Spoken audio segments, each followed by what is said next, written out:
This training guide is brought to you by TUNADO, the Uganda National Apiculture Development Organization, in partnership with Bees for Development and funded by the National Lottery Community Fund. As you use the manual, these are some of the most common beekeeping terms you will find. Absconding occurs when all honeybees permanently leave their hive or nest. Possible causes are poor ventilation, too much heat, moisture, predators such as mites, moths, ants, or beetles, or lack of food. Apiary is the location where a number of colonized beehives are kept. Baiting is an empty hive placed so that it will be occupied by a colony of honeybees. Hives are often baited with aromas of beeswax or herbs to attract honeybees. Beeswax, produced by honeybees. It is secreted as a liquid by glands on the underside of the workers' bees' abdomens, hardens into tiny platelets of white wax, and is then manipulated by worker bees to build a comb. Colony is a superorganism of honeybees consisting of workers, drones, and one queen. One honeybee cannot live on his or her own. He or she can survive only as a part of a honeybee colony, which consists of female worker bees, hundreds of drone or male bees, and usually one queen or female bee. Comb. This is the hanging structure built by bees out of beeswax, used for rearing brood and storing honey and protein. Hive. This is a man-made container or hollow in a tree or ground provided by the beekeeper for a colony of honeybees to live inside. Log or palm hive is a hive which is made from a palm tree. Siting a hive is placing the hives in a suitable place. Swarming is the process by which one colony of bees divides into two or more. This usually happens when the parent colony has become too large for the nesting place or hive. Welcome to episode 1 of the Beekeeping Training Guide. In this episode, we shall be looking at the number of things. First are the reasons why you need to keep the bees, the different types of beehives, hive setup, cleaning, and baiting. Beekeeping is the activity of rearing and managing of bees for the production of honey, beeswax, and propolis. To become a beekeeper, one needs 3 things: a beehive, an apiary site, and a colony of bees. The beehive can either be self-made or purchased locally. A colony is a group of bees living together as one family. A colony has one queen bee, many worker bees, female, and fewer drone bees, male. What are the reasons for beekeeping? It can be practiced on small pieces of land and doesn't compete with livestock and other agricultural enterprises. It can be practiced in areas of less fertile soils and in remote areas. Beekeeping equipment such as hives can be made locally using available materials. The skill of making local styles can be easily learned from other beekeepers. It requires little inputs. One may just need hives to start a beekeeping enterprise. The bees can be caught for free. Bees do not need any feeding. They find their own food. A beekeeper can earn money by selling their honey, beeswax, and propolis. Beekeeping is an enterprise the whole family can be involved in. The skills can be learned from other family members. Honey is a nutritious food and a remedy for illnesses such as coughs, colds, and sore throats. Beehives. The beehive is the most important piece of equipment that a beekeeper needs. It is similar to a home and serves a variety of purposes such as the shelter, To provide security and act as a storehouse, there are many designs of beehives. Hives can be grouped into three categories: local style hives, top bar hives, and frame hives. In a local style hive, combs are built or attached on the roof. The most common examples of local style hives are a pot hive, a palm hive made from the borassus palm, a log hive made from a hollowed tree trunk, a basket hive made from woven reeds, bamboo, or twigs. The top bar hive has an important feature where the bees build their combs on precise bars or pieces of wood that are laid on top of the hive, hence the name. This hive is also known as the Kenyan top bar hive. The frame hive is less common in Africa. In frame hives, bees build their combs on beeswax foundation that is placed inside wooden frames. It resembles a box and has many parts that can be assembled and reassembled. It is very expensive and does not work successfully with African bees. It requires significantly more skills and expertise to manage. Here are some advantages of local hives. The knowledge and skills needed to manage bees in this hive is easily acquired. 2. The beekeeper can harvest with minimal disruption to the colony because of the separate entrance for the beekeeper. This type of hive can be made from local materials which are easily available. It is possible to make many hives quickly, so a beekeeper can have many colonies. Once a beekeeper has many colonies, there is a higher likelihood of harvesting a big volume of honey and other products. The cost of getting a local hive is very low. One top bar hive can cost the same as 5 local hives. It is less attractive to vandalism and theft. Local hives are, however, not short of some disadvantages. Some local hives have short lifespan. For example, woven hives may need replacing in 1 or 2 years if they are not given a good protective covering, such as thatching with grass. It is difficult to manage the colony and to understand clearly what is happening inside the hive. The beekeeper cannot easily know where there is honey or not. Advantages of top bar hives. Top bar hives have a longer lifespan than a local hive.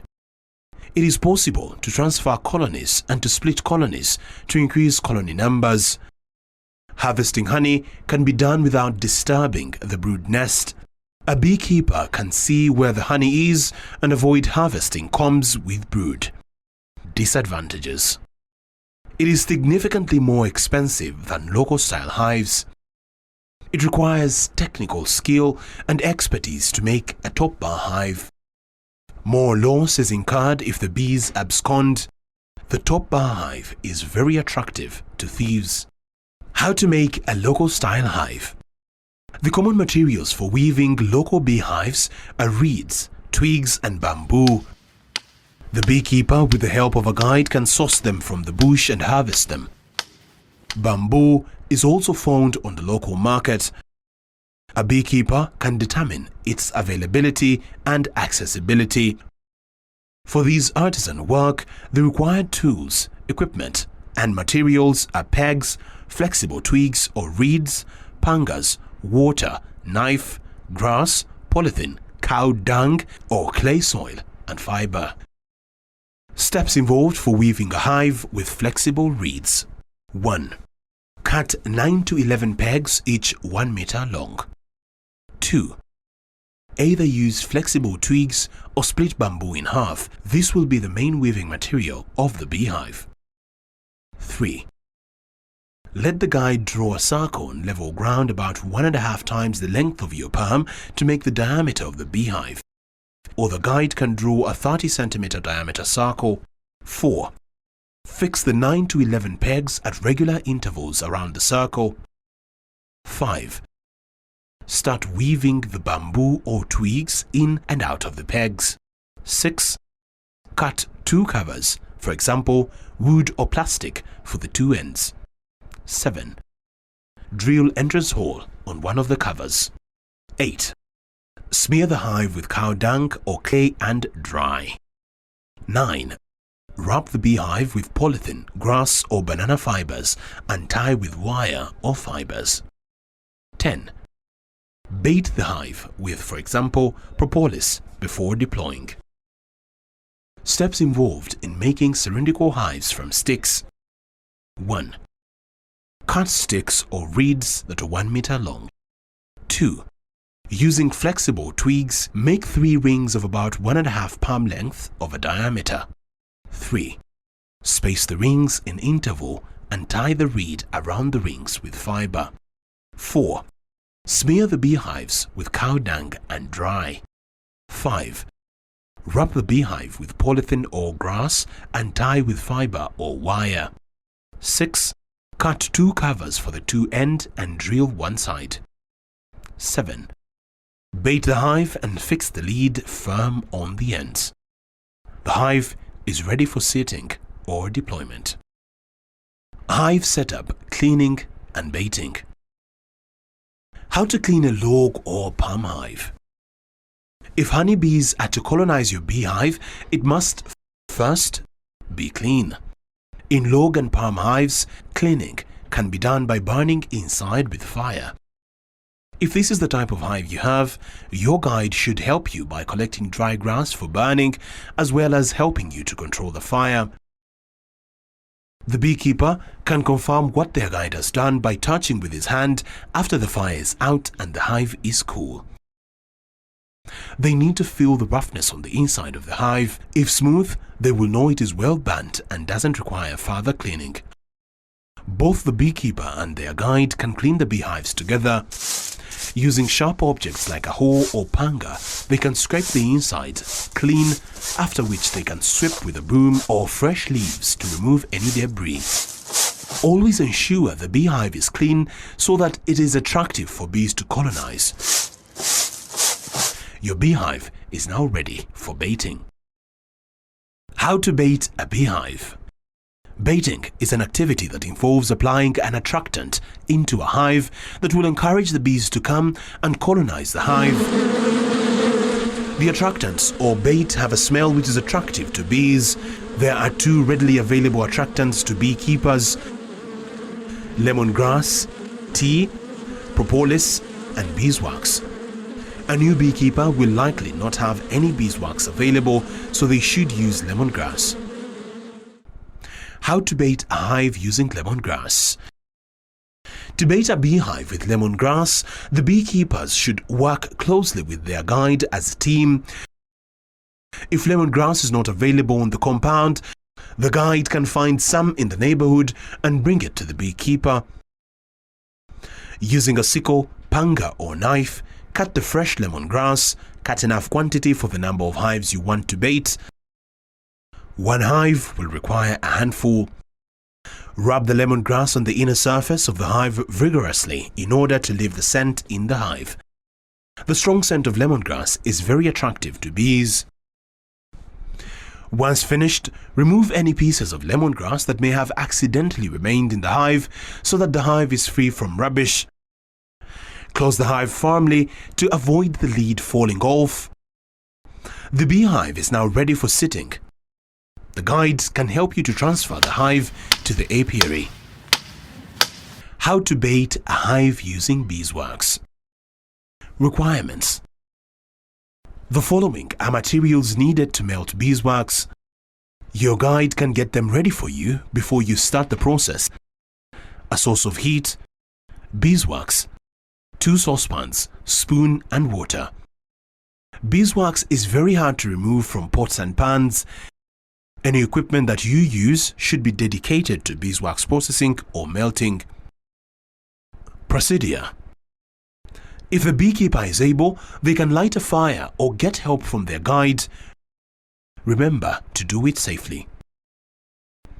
Pour water, 1/4 of a volume, into the bigger saucepan and break the beeswax into the small saucepan. Assemble the 2 saucepans. Place the small saucepan containing the beeswax into the water in the big saucepan. Put the assembled saucepans onto the fire to heat the water. The beekeeper can ascertain if the beeswax has melted by stirring the wax with a spoon. When the large blocks can no longer be detected, then the beeswax is melted. The guide also observes to see when the beeswax is melted. Once melted, remove a small saucepan from the fire. This will avoid overheating the beeswax, which results in poor quality beeswax for baiting. Beeswax must always be heated in this way. Beeswax is very flammable. If it is heated directly on the fire without the use of 2 pots and water, then it can overheat and catch a fire. This is both dangerous and will destroy the valuable properties of the beeswax. Using a spoon, the beekeeper with a guide applies the molten wax onto the inside surfaces of the local hive. A 1/4 kilogram baits up to 5 log hives. If you are baiting a top bar hive, then add the beeswax to the groove of top bars. Do this immediately because the wax will quickly cool and harden. It will become too hard to shape. The hive is now ready for sitting. This training guide is brought to you by TUNADO, the Ugandan National Apiculture Development Organization, in partnership with Bees for Development and funded by the National Lottery Community Fund. Welcome to episode 2 of the Beekeeping Training Guide. Under this episode, we will be looking at the apiary as well as apiary management. The apiary is a place where several beehives are seated. Keeping multiple beehives in one place, which has been chosen specifically for keeping bees, brings many advantages to the beekeepers. Most notably, the time and effort needed to visit all the beehives is reduced as they are all in one place. What to consider for apiary site selection? When setting an apiary, the following must be taken into consideration. 1. Bees feed on nectar and pollen from plants and trees. This includes both farmed crops such as beans, sunflower, maize, sorghum, sesame, sweet potatoes, cotton, cassava. Some perennial crops like coffee, banana are a very good source of forage. Bees also forage on natural vegetation cover such as shea nut and acacia trees. There is a better chance of a good yield of honey when the bees have lots of forage. 2. A source of water should not be too far from the apiary site. Within 1 kilometer is best. Water is important for the bees to keep their hive cool and to feed the baby bees. 3. Shades from trees help keep the temperature cool. Always site your hives under shade. You should avoid placing your hive in direct sunlight. 4. Cold and damp areas should be avoided, such as swamps. Dampness inside the beehive can prevent the bees from staying warm and make it harder for them to process their nectar into honey. 5. Consider the direction of the wind in your apiary. Face the entrance of your hives away from the prevailing wind to ensure rain doesn't enter the hive through the entrance. 6. Any paths leading to the apiary should not pass directly in front of the hive entrance. Crossing the flight path of bees while visiting the apiary can upset the bees. If possible, apiaries should be near the beekeeper's home so they can be easily monitored and maintained. 7. Apiaries should have good accessibility. The path should be clear from objects so that someone with a visual impairment can pass by without any hindrance. A signpost can let other members of the community know that they are approaching an apiary and to use caution. How to establish an apiary before setting the beehives? With the above considerations in mind, a beekeeper should or instruct their guide to look around the available land to allocate a convenient place suitable for setting hives. When the beekeeper agrees on a location, the guides should help them work with a suitable tool to clear the area and create paths to and from the site. The site should not have long grasses and bushes. This will minimize the amount of pests around the site and make the site accessible and safe for the beekeeper with a visual impairment. Remember, The site will need to be regularly maintained to ensure that it stays accessible throughout the year. The beekeeper should work together with their guide to agree on a plan for establishing their apiary. They need to agree on an appropriate location, the types of hives they will use, as well as identifying the exact spots where to position the hives in the apiary. The most common techniques for seating hives are hanging beehives on wires, placing beehives on tree branches, poles and benches or Y stands. The beekeepers should identify what stand they wish to use and instruct their guide. After the decision about the stands have been made, the guide should help the beekeeper cut and transport the wood to the apiary site. It is important to cut strong poles, or if using a living stand, use tree species that sprout. Once the apiary layout and spacing has been agreed, the beekeeper should instruct the guide on where to spot the drilling positions for poles. The hives should be well aligned to allow easy mobility for the beekeeper. For example, a semicircle layout will allow a beekeeper to navigate an apiary freely and safely. If the beehives are to be hung using wires and nails, the guide should take the lead in hanging while the beekeeper offers support. All beehives should be placed at working height. Logo-style hives, 1 meter above ground, is normally accessible. However, these should be adapted to the height of the beekeeper if they are very tall or short. For top bar hives, 1 meter is acceptable, as it will require lifting the bars vertically out of the hive. If it is placed too high off the ground, it will be inaccessible. It is important to minimize any risk. Accidents can occur. Place your beehives properly. However, the beehives are placed either hang or in a living tree. The height matters. It is very risky for a blind beekeeper to climb a tree. During sitting, remember the following. 1. The grass around must be slashed or cleared completely. As part of apiary maintenance, a clean environment helps to control pests. 2. Space the hives to at least 4 meters apart from each other. Perhaps you could use your walking stick to guide you. 3 sticks, end to end. If the colonies are too close together, it is easy to provoke the other colonies when the beekeeper is inspecting or harvesting from one. 3. Place or hang hives on strong poles and wires to avoid accidents occurring during the production period.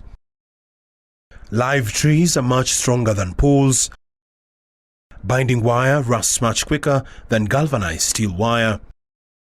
Some beekeepers reuse bicycle tires and chains as an alternative to wire. 4. The entrance of the hive should face outwards from the apiary towards where the bees collect forage. 5. Position the hives in a way that can allow you to access the apiary and inspect the hive easily. If the beehive entrances face one another, the bees can become easily aggravated as they cross flight paths. Easy mobility in an apiary for a visually impaired person is important. Accessibility. Having found a suitable location and placed the beehives on their stands, the guide then installs the navigation string, aligning from entry point, hives and exit point.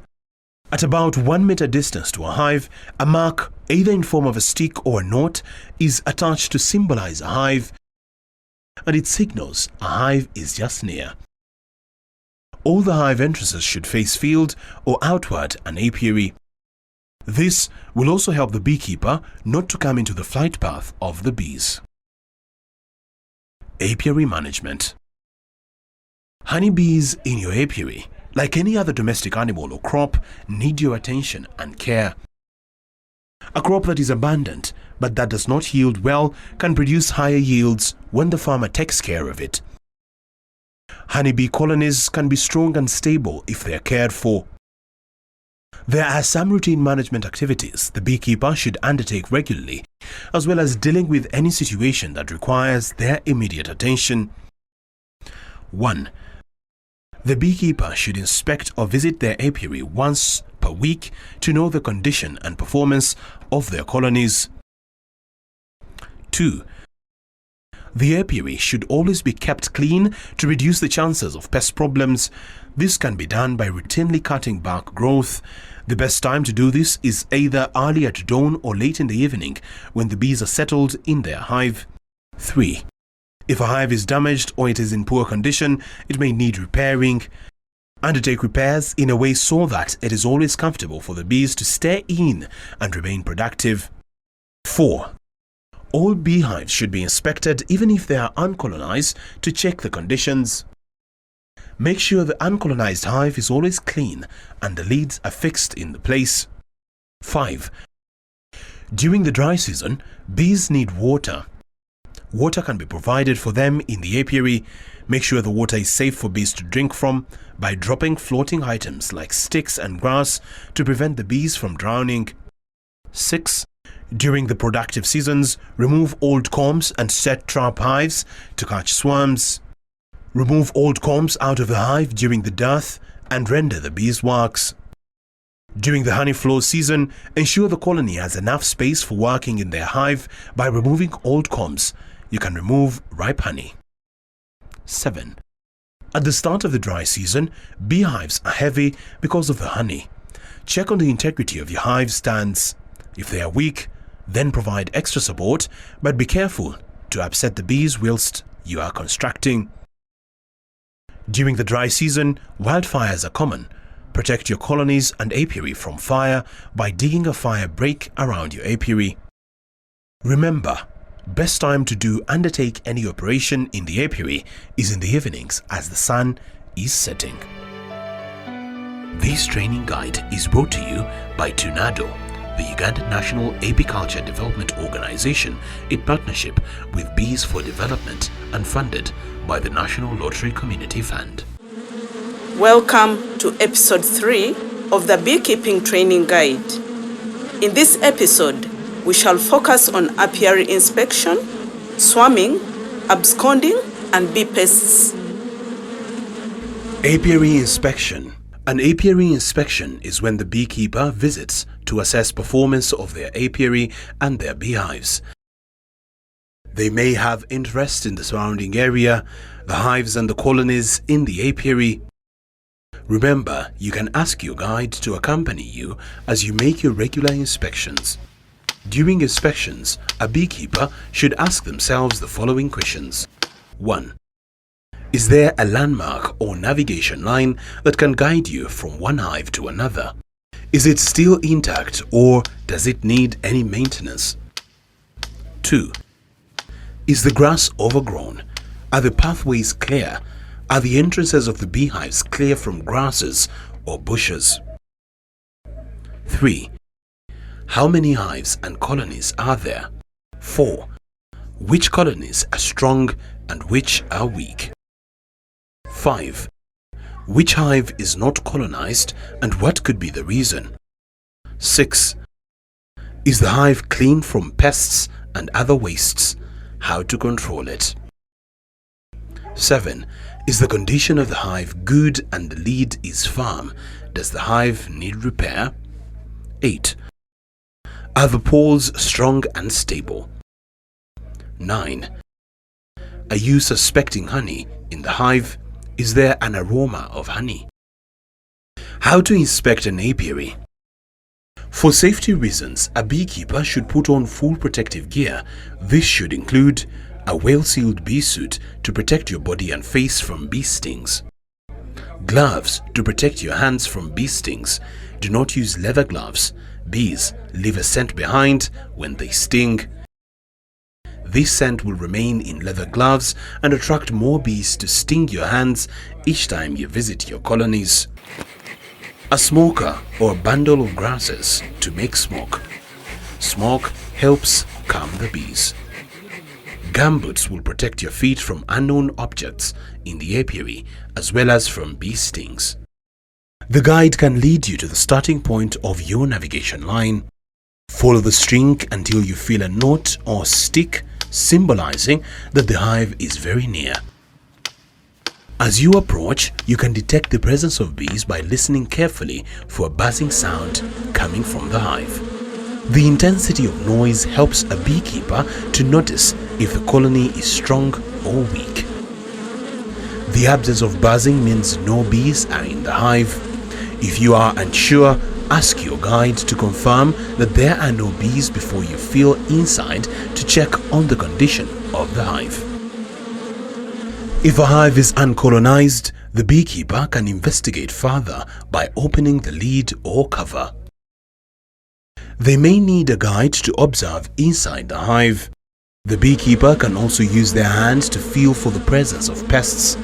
Some pests may be chased away, such as rats, while others may require burning to kill them all, for example, ants. To reduce the risk of pests entering the hive, always ensure the lids are properly fitted. Poorly constructed beehives may have challenges, such as a lid falling off. If the beekeeper notices something wrong that cannot be corrected by themselves, they can inform and instruct the guide to carry out the task. Whilst in the apiary, ensure you are quiet and calm at all times. Bees do not like noise. Once the inspection is complete, you should exit the apiary through the navigation path using the string line. Swarming. Swarming is when half the bees in a colony leave with the queen and migrate in search of a new home. The remaining bees will create a new queen to replace her. Honeybees will only swarm once a new queen has been created. This is a natural way through which colonies increase, but can cause a reduction in honey production because the colony is now smaller. The beekeeper can sometimes notice swarming by hearing a loud buzzing sound traveling through the air. During the swarming period, a beekeeper needs to prepare, bait and sit their empty beehives in the apiary to be colonized by passing swarms. The swarming season varies from region to region. Do you know the months when swarming occurs in your region? Here are the reasons a colony may swarm. 1. The queen is old and the bees decide to replace her. 2. Overcrowding in the hive. The colony has increased significantly and has run out of space.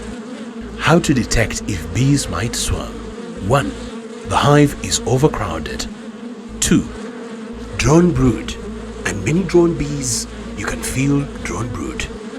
It is lumpy, whereas worker brood is smooth. You can ask your guide to observe with you. 3. Plenty of food in combs, especially pollen. Absconding. Absconding is when the whole colony abandons their beehive to search for a better location. Absconding is not the same as swarming. These are the reasons why a honeybee colony can abscond. 1. Famine during dearth period and over-harvesting. 2. Pest attacks and infestations. 3. Poor hive conditions, for example, leaking, broken lids. 4. Pesticide spray from nearby farms. 5. High intensity manipulation if bee colonies are inspected too frequently. Questions to think about. How would you prevent absconding? Bee pests. There are several bee pests which can have a negative impact on honey bees. Below are some of the common ones: ants, wax moth, termites, and the large hive beetle. Ants are a common pest in beehives. They are very persistent and efficient at finding their way into a beehive. They are attracted by the smell of honey, but they can be controlled by applying wood ash around stands. Keeping environment clean is always one way of preventing pests. Cut bushes around the apiary and keep the grass short. You can even sweep with a broom. It is the main method of pest control in the apiary. Remember, pests such as termites prefer dead wood. This is why living stands are so creative. Pests such as wax moth and beetles are common in beehive with weak colonies. If you can maintain strong colonies, then the bees can manage these pests. The large hive beetle and wax moth are both pests of bee brood, while other pests such as ants prefer the honey. Unlike the wax moth, the large hive beetle does not reproduce inside the beehive, and there are some simple methods a beekeeper can take to control them. The beetles lay their eggs in rotting manure or leaves. Keep the apiary free from grazing animals and regularly strip away any rotting matter. 2.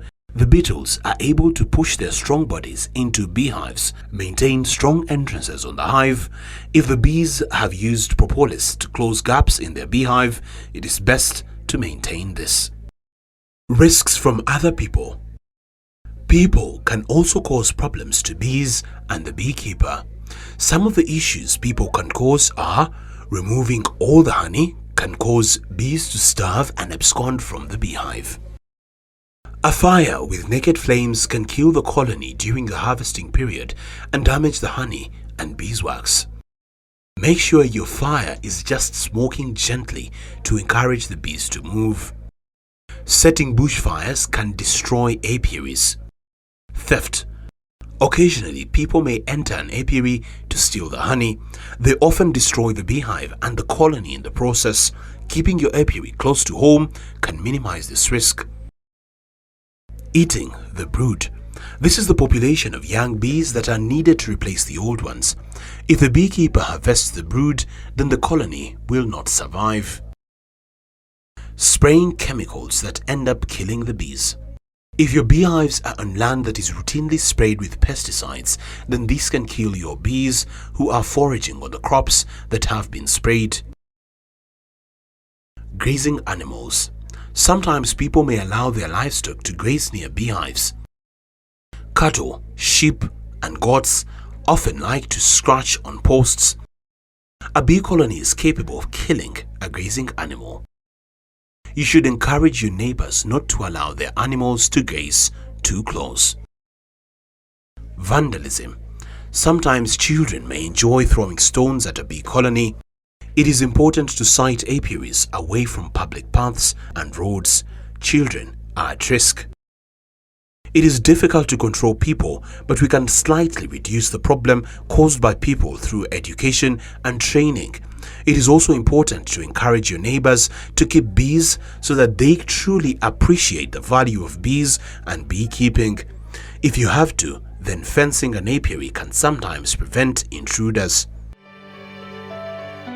This training guide is brought to you by TUNADO, the Ugandan National Apiculture Development Organization, in partnership with Bees for Development and funded by the National Lottery Community Fund. Welcome to episode 4 of the Beekeeping Training Guide. This is also our last episode. We focus on the harvesting and processing of bee products. Harvesting honey. Honey is made by bees from the nectar that they collect from flowers and trees. The bees place the honey into the beeswax combs. Honey is ripe and ready to harvest when the water content is low enough to prevent fermentation. The bees seal their ripe honey with beeswax. The beekeeper should only harvest combs which the bees have sealed. A beekeeper can identify honeycombs by touch. For example, sealed honeycombs are soft when touched, while sealed brood combs are harder. In a local style hive, honeybees tend to place their honey away from their entrance. This is why we have a second entrance for the beekeeper on the other side of the hive. Signs to show there is honey in a hive. 1. Honey is normally ready to harvest in the dry spell after the end of the rainy season. 2. The beekeeper might smell honey when they enter the apiary. The aroma of some nectar sources can be very strong. 3. It is possible to gently knock the cover with your finger and listen to the sound. A light sound signals no honey, while deep sound means there is likely honey present. 4. It is possible to use a small stick and push it through the combs. Sticks can easily penetrate honeycombs, while brood combs are a bit harder to insert sticks through. 5. The bees become very defensive. This can happen even when the beekeeper is not too close to the apiary. 6. The bees become lazy and don't forage a lot. Since there is a store full of honey, the bees will only emit a mild buzzing noise. 7. If the hive is full of honey, it will be heavier to lift. 8. When the hive is opened, the guide should be able to see sealed honeycombs. Over the years, you will become accustomed to the pattern of the bees in your apiary and will be able to rely on some specific signs to guide you. How to prepare for harvesting. The beekeeper needs to prepare themselves and their equipment in advance of harvesting. The following points should be considered when preparing to harvest. The beekeeper needs a white cane for mobility and navigation. The guide must be present during harvesting. The beekeeper must ensure their buckets are clean and dry and have a tight-fitting lid. You will also need a harvesting knife, a smoker in good working condition, enough fuel for smoker, for example, grass, dry cow dung. Use only plant material, a matchbox, lighter or another source of fire, all of your protective gear, a bee brush or some soft grasses. Remember, 2 people are better than 1. They help each other during operation. It is always important to open the hive at sunset so that the bees are calm. If the bees become upset, then they can calm down overnight. If you upset a beehive in the morning, then they can remain upset and affect your neighbors throughout the day. Steps in harvesting honey. 1. The guide should ensure that the beekeeper has put on their bee suit properly and is secure enough to protect them from bees entering the suit. The guide should also be properly dressed in a bee suit. 2. If possible, the beekeeper lights smoker or instructs the guide to do so and ensure that there is a continuous flow of smoke. 3. The guide should lead the beekeeper to the landmark entry point so they can begin to navigate the apiary. Follow the string leading to the first hive. Using your hand, the beekeeper takes notice of the knot or stick that symbolizes an upcoming hive and gently uses their white cane to detect the position of the hive. 4. Apply gentle puffs of smoke onto the hive through the bee's entrance, which is the opposite end to where you are standing. The guide can help the beekeeper to keep the smoke burning. Once the bees detect the smoke, they will likely start buzzing. 5. At the back of the hive, the harvesting side, which is the opposite end to the bee's entrance. Open the cover and puff some smoke gently into the hive. This will encourage any bees to move to the other end of the hive, away from you. The guide can observe if there are honeycombs and whether they are sealed. 6. The beekeeper can use fingers to feel the comb to detect if it is a comb of honey or brood. Your guide can help to observe if the honey is sealed or not. The guide should confirm this before you begin to harvest. It is important to harvest only ripe, mature honey. If you have a top bar hive, you can move from bar to bar, deciding each time whether or not to cut the comb off the bar. If you have a local style hive and the first comb is sealed honey, begin cutting. Cut one honeycomb after another. Once you have harvested all honeycombs and only brood is remaining, do not cut anymore. Once finished, close the hive properly. Failure to do this will expose the bees to other pests. Continue on to the next hive and follow the same procedure. Once all the harvesting is complete, the beekeeper should use the navigation string to leave the apiary. Remember the following. Be gentle while working with bees. When they become very aggressive, shut the hive and leave. During harvesting, let the guide ensure the bucket is sealed. Keep the smoker burning at all times during the operation. Don't run out of fuel. Make sure your guide has an extra supply of fuel nearby. The beekeeper and their guide must do their best not to crush any bees in the apiary. they will become more aggressive. Always wear your bee suit. If you're wearing your suit, you will have the confidence to work slowly and calmly, which will help keep the bees calm. If you rush the harvest because you are unprotected, it will likely become a difficult experience. The beekeeper needs a helper, while in the apiary, two people make the work easier. Brood combs should not be harvested. Don't harvest honey unsealed comb. The honey in it will ferment and become spoiled. Processing bee products. Processing honey. Having harvested your honeycombs from your beehives, you now have to decide if you will process it further or sell it immediately. It is possible to sell honeycombs directly to your neighbors. However, if you can process the honeycomb into liquid honey and beeswax, then you can increase the amount of money that you can make. It is important to consider your market. Selling liquid honey in town often requires a beekeeper to have a good quantity, for example 5 jerry cans. Organizing transport to town can be expensive. It may not be financially wise to do this for only 1 liter of honey. Consider what is best for you and your situation. You may want to continue to sell your comb honey to your neighbors because they are able to buy all of it and you are unable to meet their demand. It is best to think about moving into a bigger market only when your local market is saturated. The following instructions are available should you wish to process your honey further. Processing honey and beeswax is a relatively simple process.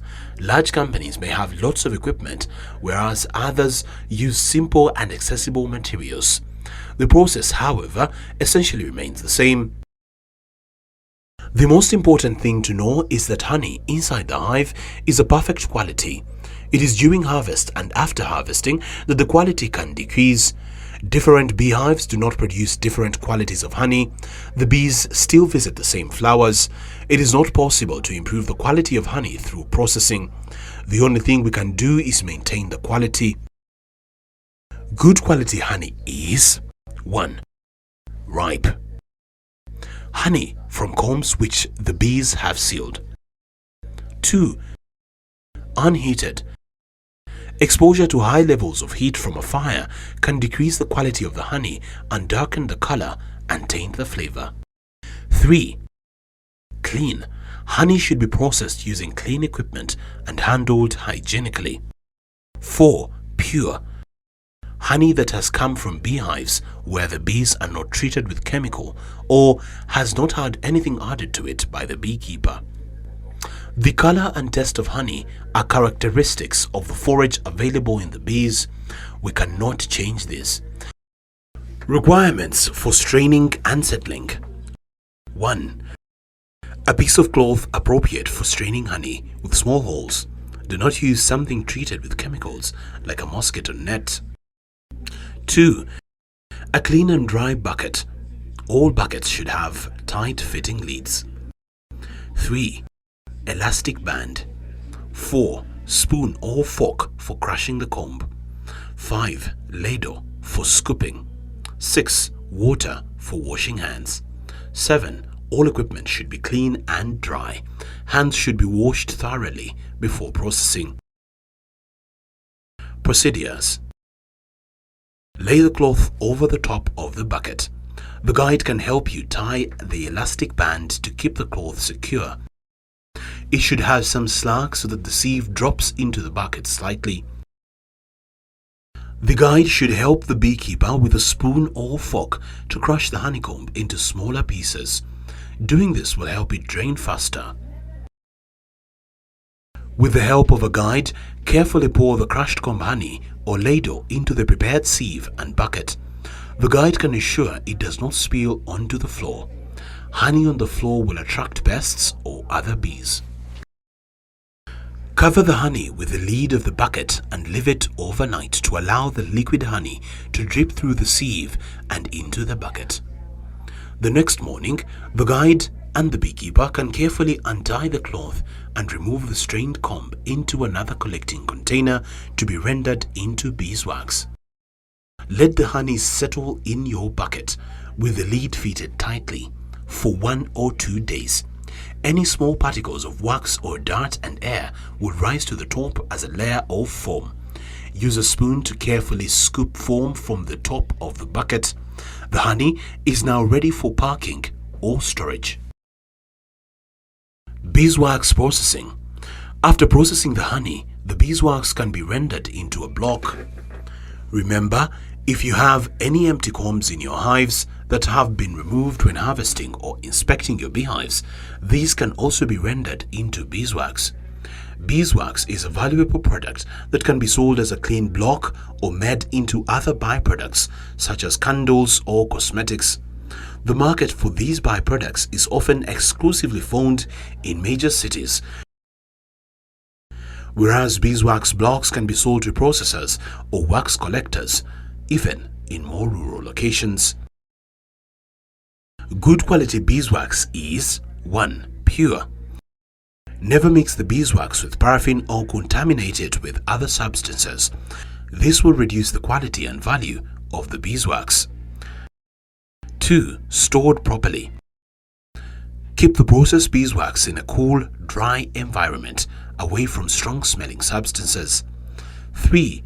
Processed carefully. Do not burn, boil, or overheat. Beeswax should always be cooked with water. 4. Filtered. Beeswax should be free from impurities. Filter away the cocoons and excess pollen and dirt that is found in the combs. 5. Residue-free. Beeswax from Africa is normally very clean. Do not contaminate it by using a mosquito net or food storage bag to filter the beeswax. These filters will impart their chemicals into the beeswax. Only use brand new bags or sacks while filtering. Requirements for processing beeswax. A beekeeper needs the following equipment to render beeswax: large pot or metal drum, water, 2 sticks, similar in shape and size to broom handles, a clean and unused PP sack, a fire, and a container to receive the liquid beeswax. A jerrycan can cut in half. A jerrycan can be cut in half and can be used. Procedures. The beekeeper should place the sticky comb residues in water and wash to remove any remaining honey from it. Rinse into the large saucepan to be heated. Add some water into the saucepan. Add twice the volume of water to wax. This can be an estimation. Place the saucepan on the fire once it has been lit. Melt the wax whilst gently stirring with a stick. The guide should observe the color change from light brown to black. As soon as the color turns to black and the guide can see it is at its melting point, the guide should reduce the fire. Overheating will lower the quality of the beeswax. 3 people are needed for straining. Place the cut jerrycan or container on a flat surface. The beekeeper can hold the sack suspended above the container whilst the 2 people pour the molten wax into the sack. Remember, the molten wax is very hot. Do this carefully. 2 people should use the sticks to squeeze the sack and remove as much wax as possible. The beekeeper can help by twisting the sack to increase the pressure and enabling further squeezing. Every gram of wax is valuable, so try not to spill any on the floor. Leave it to cool. As the wax cools and solidifies, it will form a hard layer on top of the surface of the water. Remove from the water and scrape with a knife any dirt that has settled on the bottom of the wax block. This wax is now ready to sell. If you want to use the wax to make a product, you can refine it further by using the same method as baiting a beehive. 2 saucepans. Heat the wax and strain through a finer filter. Things to remember when processing beeswax. 1. Beeswax must always be heated in water. It is highly flammable and will burn if heated directly. Be careful not to spill any beeswax on the fire. This is very dangerous. 2. Overheating discolors the beeswax. Always heat the beeswax just enough to melt it. 3. Combs of the same type should not be mixed together. Ask your guide to help you separate light combs from dark combs. These can then be processed separately. 4. All of your containers and utensils should not be made from iron. Beeswax will react and stain if a rusty pot is used. 5. Beeswax shouldn't be allowed to cool too quickly. As the beeswax and water mixture cools, the dirt drops into the water. If the beeswax cools too quickly, the dirt can become trapped in the beeswax. You can place a piece of card over the top of your container or wrap it in towels to help it to keep warm and cool slowly. 6. Slum gum is the black residue that remains in the sack. This can be dried into small bricks and used as an effective fire lighter. Thank you so much for being a great listener to this beekeeping training guide. If you practice all the above, you will turn out to be a professional and successful beekeeper. This training guide is brought to you by TUNADO, the Uganda National Apiculture Development Organization, in partnership with Bees for Development and funded by the National Lottery Community Fund.